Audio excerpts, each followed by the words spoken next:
Good morning. You you are a leader.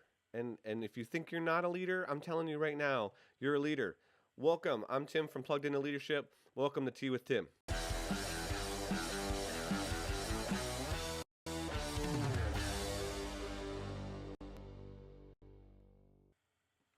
Good morning. Welcome back. This is your daily leadership shot in the arm, your 9 o'clock wake up call to get you ready for the rest of the day. Glad you decided to join me. Super, super excited about today. Just had a really great conversation with a friend of mine this morning, and I am just excited about what's going on in life. I'm excited about where we're at. Hello to everyone that is watching right now.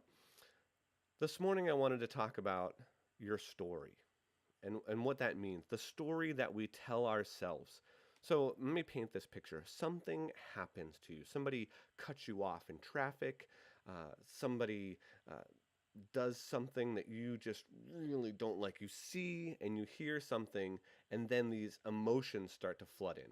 There's this sense of that might happen, right? So what happens? What happens in that instance? Well, in the middle of what we see and what we hear, and then our actions, the upset part, there's this story that we tell ourselves. And the closer to the story, the truth that we tell ourselves, the better our reactions are going to be. See, we don't necessarily have or we have these emotions that are just crazy. They just kind of take over everything. So I'm going to read a little bit from the book Crucial Conversations, where I'm taking this material from. Amazing book. If you ever get a chance to read it, please do. But I want to read these two little excerpts for you. Here they go. The claim one is: emotions don't settle upon us like a fog. They are not foisted upon us by others, no matter how comfortable it might make you feel saying it. Others don't make you mad. You make you mad. You make you scared, annoyed, or insulted. You and only you create your emotions. The second thing it says: once you've created your upset emotions, you have two options. You can act on them or be acted on by them. So, how do we control our story? How do we control that middle piece?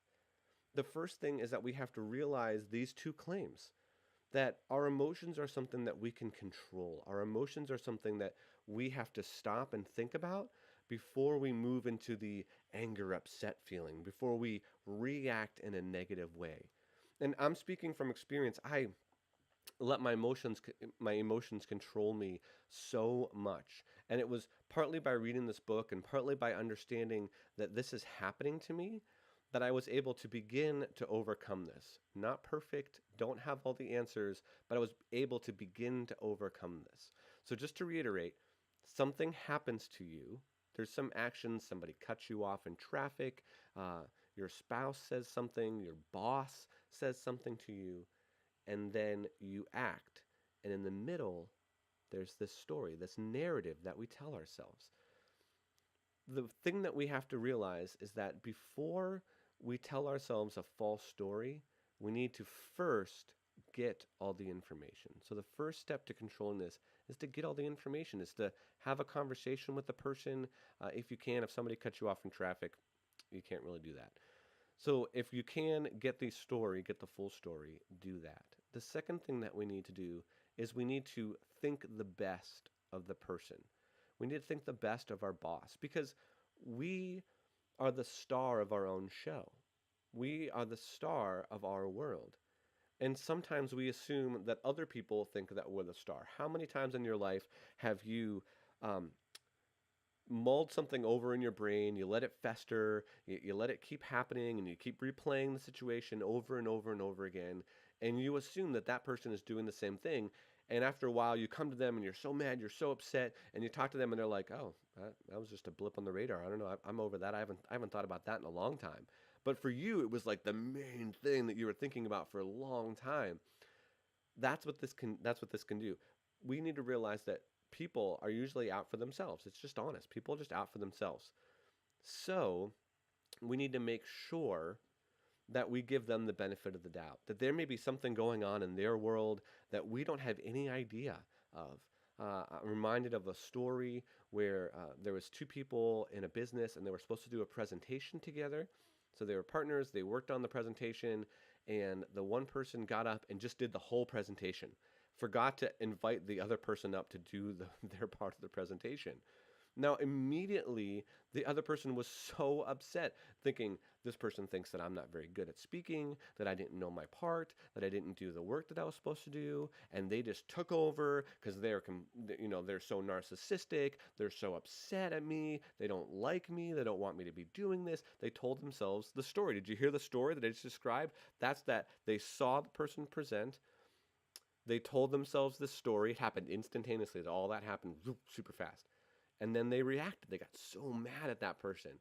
So when they went to that person and had the conversation, I can't believe that you would do that. You don't like me, and I knew that you thought that I wasn't a very good speaker, and well, and the other person is like, no, actually, what happened was when I get in front of a room and I'm speaking, I get really stressed out, and I just completely forgot to invite you up. I just wasn't thinking, and I'm so sorry. But when I am in that position, I can't always do that. You should have just walked up on stage, or should have just waved your hand, and I would have remembered. I'm so sorry. So everything that that person told themselves about what was going on, why they didn't invite them up, was false. So does that happen to you? Are you ever in a situation where you're just really upset about what's going on? And you stop and have to think, okay, to control my emotions, what story am I telling myself in this moment? So we really, if we want better interactions with people, if we want to control our emotions, which are going to be so helpful in our day to day with our kids, with our coworkers, with our spouses, with our boss, we need to be thinking about what's going on, what story are we telling ourselves, and we need to think the best of the person that we have an interaction with. And then we need to go to them and try to get the rest of that story and understand what's going on and sit down and talk to them. So I hope today you tell yourself a true story. You tell yourself a story that is actually that what actually goes on. Because when we tell ourselves a false story, we can really get ourselves in a lot of hot water. And the hardest piece is going to that person and remaining curious, remaining open-minded, and saying, this happened. I want to understand what's going on. And when you sit down with that person and come with a attitude of learning and an attitude of understanding, there's going to be so much more fruit that comes out of that conversation. I love you too, Brian Daly. I see, I see that comment there. Good morning, Kristen. Um, Hi, Ron. Nice to see you. So those are the two things that I think that you should do in order to help this story, managing your story, managing your emotions, because what we don't want is for emotions to manage us. So that's your daily leadership shot in the arm. Quick reminder that if you share this video, you will be entered into a drawing for a free leadership resource. I will make that drawing on Friday, so please consider sharing this video out if you thought it was helpful. And I'm looking forward to seeing you again tomorrow. My mug today is, again, my John Deere mug. I have my John Deere mug with me this morning. Fantastic. Love John Deere tractors. They're awesome.